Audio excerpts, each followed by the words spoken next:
로마서 5장 6절에서 11절 말씀입니다. 다 같이 함께 읽겠습니다. 우리가 아직 연약할 때에 기약대로 그리스도께서 경건하지 않은 자를 위하여 죽으셨도다. 의인을 위하여 죽는 자가 쉽지 않고 선인을 위하여 용감히 죽는 자가 혹 있거니와 우리가 아직 죄인 되었을 때에 그리스도께서 우리를 위하여 죽으심으로 하나님께서 우리에 대한 자기의 사랑을 확증하셨느니라. 그러면 이제 우리가 그의 피로 말미암아 의롭다 하심을 받았으니 더욱 그로 말미암아 진노하심에서 구원을 받을 것이니 곧 우리가 원수 되었을 때 그의 아들의 죽으심으로 말미암아 하나님과 화목하게 되었은즉 화목하게 된 자로서는 더욱 그의 살아나심으로 말미암아 구원을 받을 것이니라. 그뿐 아니라 이제 우리로 화목하게 하신 우리 주 예수 그리스도로 말미암아 하나님 안에서 또한 즐거워하느니라. 아멘. 하나님의 은혜가 여러분의 삶에 가득하기를 바랍니다. 여러분들이 하나님의 풍성함을 누리며 나아가는 복된 삶을 살아갈 수 있기를 주님의 이름으로 축복합니다. 우리나라의 전래 소설 중에 심청전이라는 것이 있죠. 초등학교 교과서에도 나왔던 것 같은데 이 심청전에 보면 아버지 눈을 뜨기 위해서 띄우기 위해서 딸이 효녀인 딸 심청이가 자기의 몸을 내어 던지는 장면을 우리가 목격합니다. 아버지의 눈을 공양미 300석인가요? 공양미 300석을 절에다가 바치면 이 아버지 눈을 뜨게 할 수 있다라는 그런 소리를 듣고는 자기의 몸을 팔고 공양미 300석을 절에다가 기부하죠. 하지만은 이 자기 자신을 결국에는 인당수에 던져서 목숨을 내어 던졌지만은 아주 기적적으로 살아나서 나중에 다시 아버지를 만나는 장면, 그것을 통해서 아버지를 만남으로 인해서 아버지가 눈을 떴다라는 그러한 소설의 이야기입니다. 아버지를 위해서 희생하는 자녀들의 가끔씩은 있죠. 부모님에게 장기를 기증하기도 하고 그런 상태의 모습들을 우리는 가끔씩 보기도 합니다. 또한 성경에 보면 이런 이야기가 있습니다. 요나의 이야기죠. 다시스로 하나님께서 니느웨로 가라라고 말씀하셨을 때 요나가 니느웨로 가지 않고 다시스로 가는 배를 탑니다. 다시스로 가는 배를 타서 바다 한 중앙에 있을 때에 큰 풍랑이 일어나게 되고 그 풍랑 가운데서 그 바다 사람들, 배 사람들이 아무리 노력을 해도 그 배의 풍랑을 이겨낼 수가 없게 되지요. 결국에는 요나가 어떻게 선택합니까? 자기의 목숨을 내어 던지면서 이 풍랑을 잔잔케 하는 자기의 목숨을 이 뱃사람들을 위해서 자기의 목숨을 희생하는 그러한 장면을 봅니다. 결국에는 이 요나가 다시 육지로 나오게 되었고 그 하나님의 말씀에 순종해서 니느웨로 가서 주의 복음을 감당하는 그런 모습을 보게 됐죠. 요나가 하나님의 말씀을 피해서 가고자 하는 니느웨가 아니라 다시스로 가다가 결국에는 자기의 목숨을 희생하는 장면이지만은 그 또한 이 뱃사람들의 그 수고와 애씀, 그래서 그들을 살리기 위해서 자기의 목숨을 내어 던지는 그러한 장면을 우리는 봅니다. 이처럼 우리가 살아가는 사회 속에서도 남을 위해서 희생하고 어쩌면은 정말로 남을 살리기 위해서 자기의 목숨까지 내어 던지는 그러한 장면들을 가끔씩 보기도 합니다. 그러나 오늘 성경에서 보면 전혀 나와 관계없는 그러한 상황 속에서 전혀 오히려 죄악 가운데 거하고 있는 그러한 가운데서 자기의 몸을 아낌없이 내어주시는 주님의 모습을 우리는 성경을 통해서 발견하게 되죠. 그러면서 예수 그리스도의 십자가가 어떤 의미인가라는 것을 우리는 다시 생각하게 됩니다. 예수님께서 왜 십자가에서 죽임을 당해야 되었고, 그리고 그 십자가의 의미가 무엇인가 하는 것을 우리는 다시 생각해 보아야 될 것입니다. 왜냐하면 오늘 예수님께서 지금 이 시간이 예수님께서 십자가에 달려 돌아가신 그 시간, 죽음에 머물러 있는 시간이기 때문에 그렇습니다. 자, 십자가의 의미가 우리에게 의미 있는 시간이 되려면, 의미 있는 사건이 되려면 내 자신이 어떠한가, 자기 자신을 먼저 점검하는 것이 필요합니다. 사실 그렇지 않습니까? 내가 너를 위해서 목숨을 내어 주었다라고 하지만은 내가 요청도 하지 않았는데 왜 나를 위해서 십자가에 죽으셨어요? 라고 이야기할 수 있지 않겠습니까? 그렇기 때문에 왜 예수님께서 십자가에 죽으셔야만 했는지 그 자체를 우리가 살펴볼 필요가 있습니다. 그래서 오늘 사도 바울은 이렇게 이야기를 합니다. 우리가 아직 연약할 때에 라고 말합니다. 여기서 우리는 사도 바울뿐만 아니라 그 사도 바울에 가까운 사람들 이런 의미가 아닙니다. 여기서 우리는 이 땅에 있는 모든 인간들을 말하는 것이죠. 이 땅에 있는 모든 인간들. 아니, 지금 이 땅에 있는 인간들뿐만 아니라 장차 이 땅에 태어날 그러한 세대들까지 모두에게 해당되는 말이라 라고 말할 수 있습니다. 우리가 아직 연약할 때, 여기서 연약하다라는 말은 무기력하다, 어쩔 수 없는 상태다 이런 의미입니다. 우리가 무기력하고 어쩔 수 없는 상태, 그러한 때에 라는 말이죠. 무엇에 연약한가? 무엇에 무기력한가? 여러분, 무엇에 무기력합니까? 우리가 살아가는 데 있어서 여러 가지 무기력한 일들을 만날 수가 있죠. 내 힘으로 안 되는 그러한 경우들도 만날 수 있지 않습니까? 그런데 여기서 말하는 무기력은 무엇인가? 그것은 바로 사탄에 대해서 무기력하다라는 것입니다. 어둠의 세력에 대해서 무기력하다라는 말입니다. 하나님께서 사람을 이 땅에 창조하실 때 어떻게 창조하셨습니까?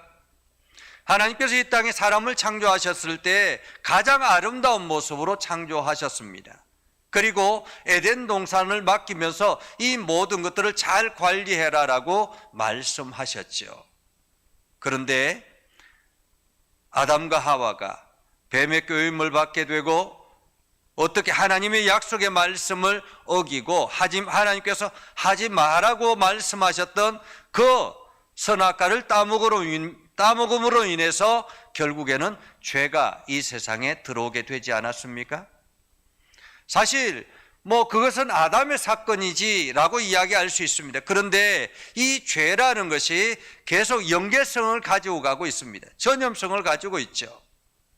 어떤 전염성을 가지고 있느냐 하면 이 죄는 부모로부터 물려받은 죄들은 계속 이어서 우리의 혈액을 통해서 이어받게 된다는 것입니다. 어떤 죄가 우리에게 찾아올까요? 에덴 동산에서 아담과 하와가 있을 때는 어떠했습니까? 하나님의 말씀을 듣고 하나님과 함께 교제하며 하나님의 뜻을 찬양하고 그리고 하나님께서 주신 사명들을 잘 감당하는 일에 힘을 다하는 사람들이었습니다. 그런데 죄가 들어오자마자 사람들은 어떻게 변하기 시작합니까? 자기중심적으로 바뀌기 시작합니다. 그래서 자기중심적으로 바뀌기 시작하며 내가 어떻게 더 좋은 것으로 내 것을 만들어 나갈까를 더 고민하기 시작했습니다. 죄가 들어오기 이전에는 하나님을 찬양하고 하나님의 말씀 앞에 있었고 하나님과 깊은 교제를 나누고 있었던 그러한 사람들이 이제는 하나님과 관계없는 인생을 살아가기 시작했다라는 것입니다. 여러분, 만약에 여러분이 회사를 경영한다고 생각해 보십시다. 자, 여러분이 회사를 경영할 때에 직원을 뽑지 않습니까? 직원을 뽑는 이유는 무엇입니까? 이 회사를 이 회사 속에서 이 회사가 잘 성장하도록 여러 가지 이 회사에서 일하는 일들을 최선을 다해서 노력할 수 있는 직원을 뽑지 않겠습니까? 그런데 직원을 뽑았는데 이 직원이 회사의 일에는 전혀 관심을 가지지 않습니다. 그리고 틈만 나면 자기의 일들, 자기의 욕심들을 채우기 위해서 혼신의 힘을 기울인다고 생각해 보십시오. 회사의 일은 전혀 관여하지도 않고 관심도 없습니다. 주인인 여러분의, 사장인 여러분에게 어떤 문제도 제기하지 아니하고 그냥 자기 하고 싶은 일들만 하기 시작한다라고 생각해 보십시오. 여러분 같으면 어떻게 하겠습니까? 당장에 내어 쫓지 않겠습니까?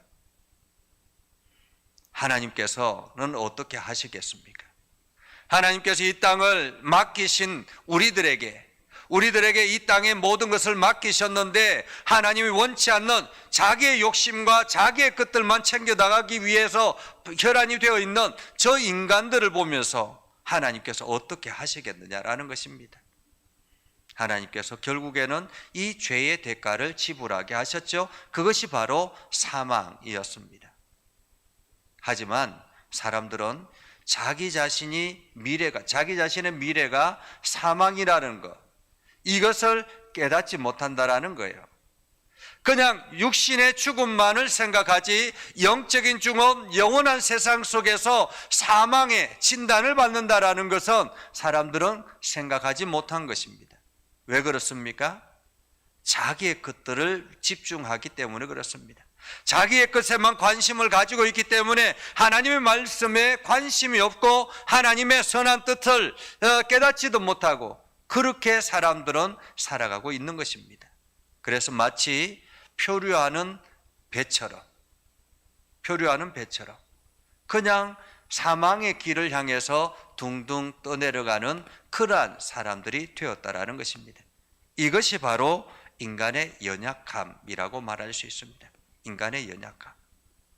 우리들은 열심히 살면 잘 살 수 있을 것이라고 생각하고 이 땅에서 살만을 생각하고 집중하지만은 결국에는 우리는 그 사망의 길을 향해서 둥둥둥둥 떠내려가고 있는 그러한 무기력한 존재였다라는 것입니다. 그러한 때에 하나님께서 기약대로 그리스도께서 경건하지 않은 자를 위하여 죽으셨다라고 말하고 있죠. 자, 여기서 경건하지 않은 자는 어떤 사람들을 말합니까? 경건하지 않은 사람들은 하나님 앞에 집중하지 않는 사람들을 말합니다. 하나님과 관계없는 삶을 살아가는 사람들입니다. 한마디로 자기의 것들에 집중하며 살아가는 사람들이라는 것입니다. 그들을 위하여 죽으셨다라고 말하고 있습니다. 죽으셨다. 예수 그리스도의 십자가, 이 십자가는 그들을 위해서 죽으시는 죽음이었다라는 것입니다. 우리가 구약 성경을 통해서 레위기나 여러 것들을 통해서 우리가 희생의 제물이 어떤 의미인가 하는 것을 잘 알지 않습니까? 하나님께서는 우리가 이렇게 무기력한 상태에 있기 때문에 이것을 깨닫게 하기 위해서 제사를 요구하셨고 그리고 짐승의 제물을 요구하셨고 이 짐승의 제물을 통해서 우리가 그 짐승이 대속물이 되어서 우리의 죄를 대신 짊어지게 했다라는 것을 우리는 구약 성경을 통해서 알지 않습니까? 오늘 예수 그리스도의 죽으심은 이 대속물의 죽음이라는 것입니다. 대속물의 죽음. 그러면서 이렇게 이야기를 하죠. 의인을 위하여 죽는 자는 쉽지 않다. 사실 우리가 존경하는 사람들을 위해서 내가 존경하는 그 사람을 위해서 내가 목숨을 던지는 거 쉬운 일이 아닙니다. 그죠? 쉬운 일이 아니죠. 남을 위해서 자기의 목숨을 던진다라는 거 쉬운 일이 아닙니다. 그리고 선인을 위해서 정말로 아주 훌륭하고 많은 사람들에게 귀감이 되는 그러한 사람을 위해서 용감하게 죽음을 맞이하는, 자기의 목숨을 내어 던지는 사람 간혹 있을 수 있다는 거죠. 우리가 역사 속에서 그런 인물들이 가끔씩 나타나지 않습니까? 나라를 구하기 위해서 자기의 목숨을 내어 던지는 그러한 사람들. 그렇게 있지만은 오늘 8절에 보면 죄인을 위해서 죽으신다라는 것은 과연 가능할까? 죄인을 위해서 죽으신다라는 것이 과연 가능할까? 여러분, 우리가 감옥 속에 있는 흉악범들이 있잖아요. 그죠? 흉악범들이 있는데 그 흉악범을 대신해서 내가 죽겠습니다라고 할 수 있는 사람이 과연 있겠습니까? 그 흉악범을 위해서 내가 죽겠습니다 라고 할 수 있는 사람이 과연 있겠느냐라는 것입니다.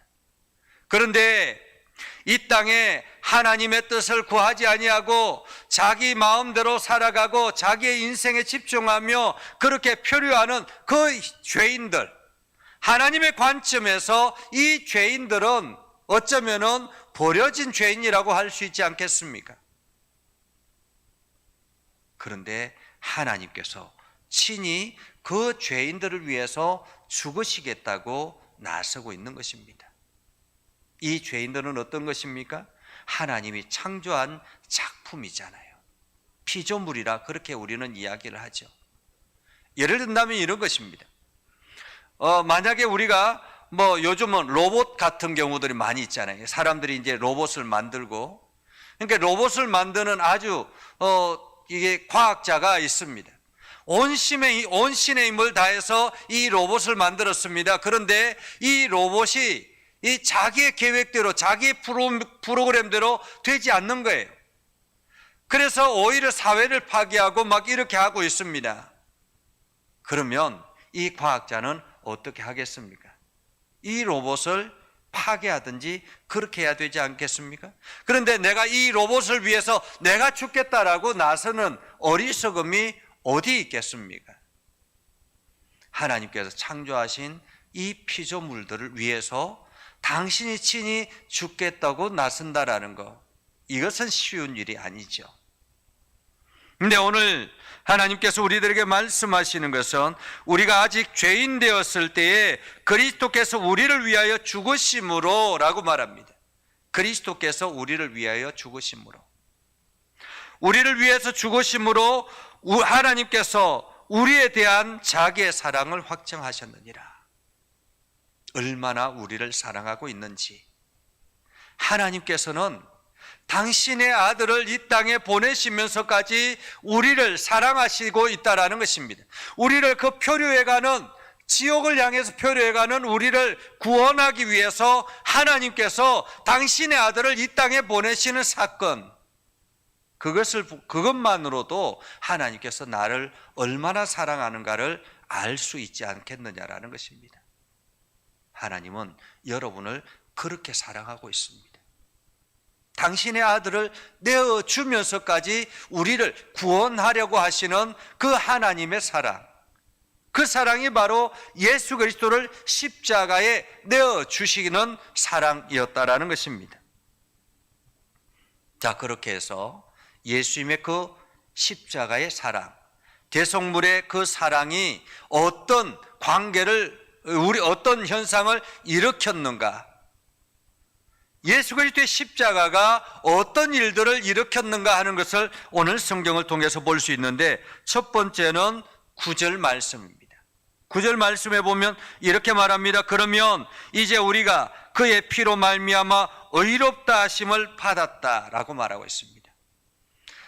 예수 그리스도의 대속의 피, 대속의 죽음으로 인해서 우리가 첫 번째로 얻은 것은 바로 하나님이 우리들을 더 이상 죄를 묻지 않겠다라고 말씀하고 있는 것입니다. 우리가 멸망을 향해서 표류해가는 우리 자신들을 하나님께서 당신의 아들을 내어주시면서 우리를 건져주셨기 때문에, 구원해 주셨기 때문에 이제는 더 이상 내가 너희들에게 죄를 묻지 않겠다라고 말하고 있는 것입니다. 여기서 죄를 묻지 않겠다라는 것은 그냥 우리가 남의 것을 빼앗고 남의 것을 훔치고 이런 것에 대한 죄를 묻지 않겠다라고 말하는 것이 아니라, 우리가 과거에 하나님 없이 하나님 앞에 집중하지 아니하고 하나님께서 말씀하시는 그 삶으로 살아가지 아니하고 살아갔던 그러한 죄악 가운데 거했던, 내 마음대로 내 욕심 따라 살아갔던 그 죄를 묻지 않겠다라고 말씀한 것입니다. 사람들은 가끔씩 그렇게 착각합니다. 내가 사람을 죽여도 하나님께서 내가 하나님을 믿으니까, 내가 예수 그리스도를 믿으니까, 하나님께서 우리를 의롭다고 말씀하셨으니까 더 이상 나한테 죄를 묻지 않겠다라고 말씀하시는 것, 그러한 죄를 하나님께서 말씀하신 것은 아닙니다.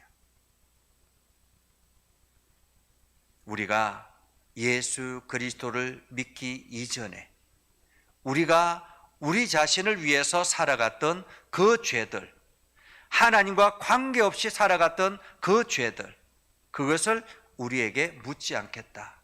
이제 내가 너희들을 의인이라고 내가 부르겠다라고 말하는 것입니다. 그리고 난 다음에 예수 그리스도를 믿음으로 고백하고 난 다음에는 우리가 의인의 삶을 살아가야 되는 것이 마땅하다라는 거죠. 한마디로 우리가 에덴 동산에 처음 아담과 하와를 창조했을 때 그 상태로 다시 돌아갔다라는 것입니다.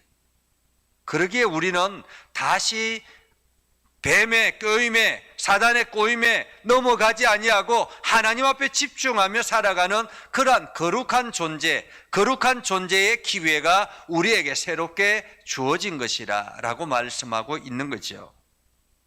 그래서 예수 그리스도의 십자가가 첫 번째 우리들에게 주는 유익은 의롭다함을 하나님께서 인정하셨다라는 것입니다.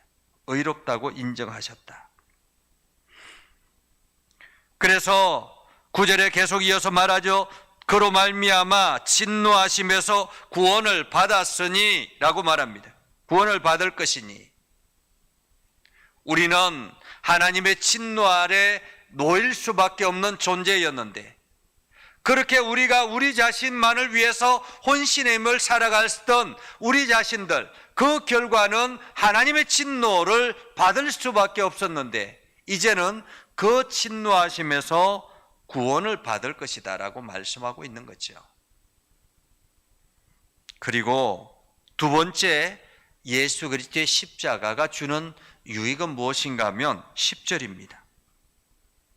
그것은 바로 하나님과 화목하게 되었다라는 거죠. 하나님과 화목하게 되었다. 화목하게 되었다라는 것은 화해했다라는 말이에요. 하나님과 화해했다. 여러분, 누군가와 원수같이 지낼 때는 그 사람이 어떠하든지 간에 그 사람이 잘 되거나 그 사람이 못 되거나 하든 간에 관계없이 살아가잖아요. 그렇죠? 내가 그 사람을 더 이상 생각하기 싫어 라고 할 수 있지 않겠습니까? 그런데 화해하고 나면 어떻게 됩니까? 화해하고 나면 그 사람이 힘들면 내가 도와주고 싶고, 그 사람이 어려우면 내가 용기를 주고 싶고, 내가 필요한 것들이 있으면 그 사람과 서로가 요청할 수 있고, 이러한 관계가 되지 않겠습니까? 하나님과 화목하게 되었다라는 것은 우리가 하나님 앞에 요청하기도 하고, 하나님께서 우리의 연약함을 다시 건져주시기도 하고, 이러한 관계가 되었다라는 것입니다. 그래서 여러분들이 기도하면 응답의 역사를 경험하는 것, 바로 하나님과 화해했기 때문에 그런 것입니다. 내가 하나님과 화해했기 때문에. 무엇으로 화해했다라는 말입니까? 내가 예수 그리스도를 주로 고백함으로 인해서 이제는 내가 하나님과 화해했기 때문에 내가 하나님 앞에 기도할 수 있고, 하나님, 내가 지금 이러한 상태에 있습니다. 내가 이러한 어려움이 있습니다. 내가 이러한 것들이 필요합니다. 하나님이 요청하면 하나님께 요청하면 하나님께서 보시기에 합당하다라고 생각이 되면 그것을 응답해 주시는 거죠. 이것이 화해가 주는 유익이다라고 말할 수 있습니다. 여러분들은 이제 하나님과 화해한 사람들이다라는 거죠. 그리고 예수 그리스도의 십자가가 주는 세 번째 유익은 무엇이냐면 11절입니다.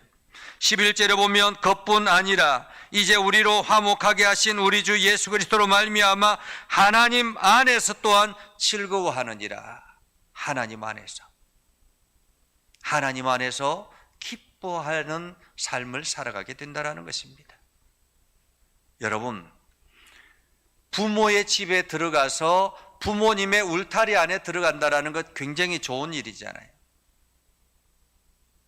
더더구나 무한한 능력을 가지고 계시는 부모님이라면 그 부모님 안에 들어간다면 뭐 얼마나 좋겠습니까?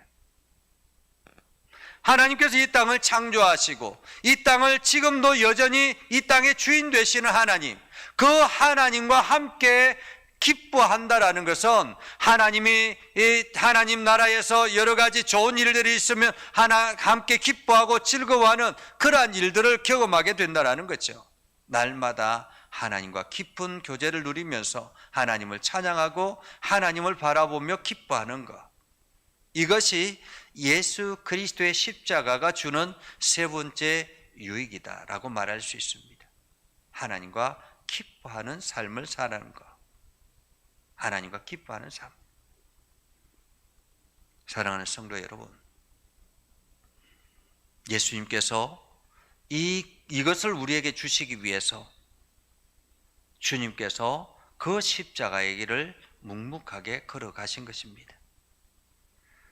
이사야서 54장 3장에 보면 이렇게 말씀하고 있죠.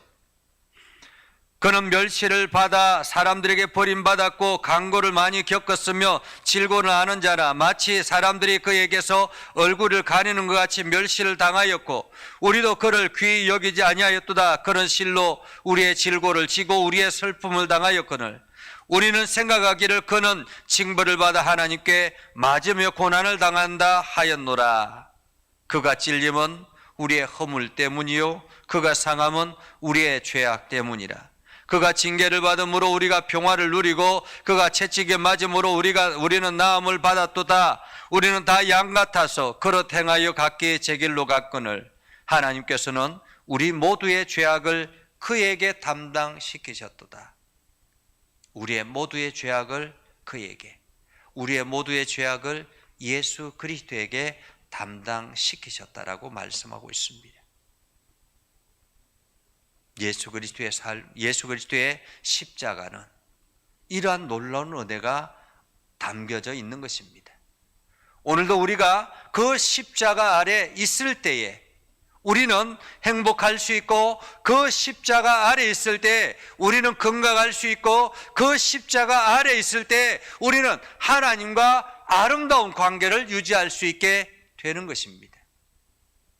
이제 우리가 예수 그리스도를 믿기로 작정했다면 과거로 돌아가서는 안 되는 것입니다. 우리는 이제 하나님과 화목한 사람으로서 하나님의 거룩함을 담은 사람으로서 의롭다 하심을 하나님께 인정하신 그 사람으로서 하나님의 그 말씀이 부끄럽지 아니하도록 우리가 살아가야 되지 않겠습니까? 이는 내가 의롭다고 인정해서 라고 이야기하는데 그 사람의 삶이 엉망진창이면, 그래서 사람들에게 손가락질을 받고 있다면 얼마나 하나님께서 부끄럽고 속상한 일이겠습니까? 그래서 우리는 오늘도 우리 자신을 점검하고 우리가 거룩함으로 나아가야 되는 것입니다.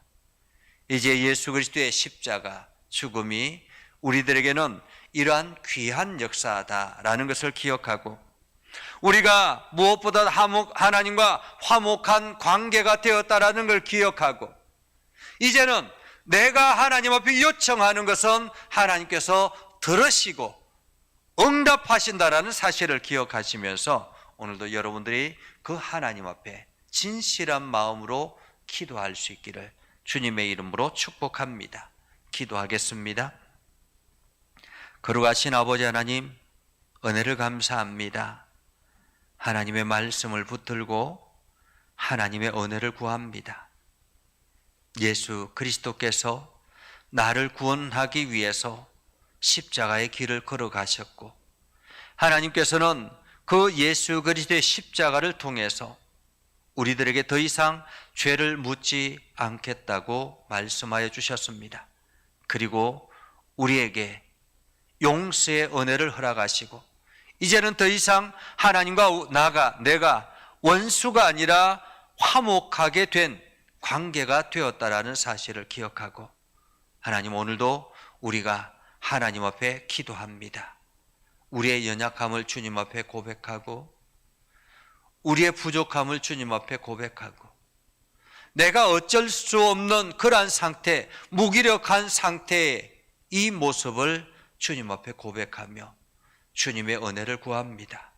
하나님, 이 시간 우리를 어루만져 주시고 주님의 보혈의 능력으로 우리를 사로잡아 주셔서 우리의 육체가 예수 그리스도의 능력 안에서 깨끗하게 치료되게 하여 주시고, 우리의 환경이 예수 그리스도의 능력 안에서 온전히 회복되게 하여 주시고, 우리의 관계가 예수 그리스도의 능력 안에서 온전히 회복되어지는 놀라운 역사가 있게 하여 주시옵소서.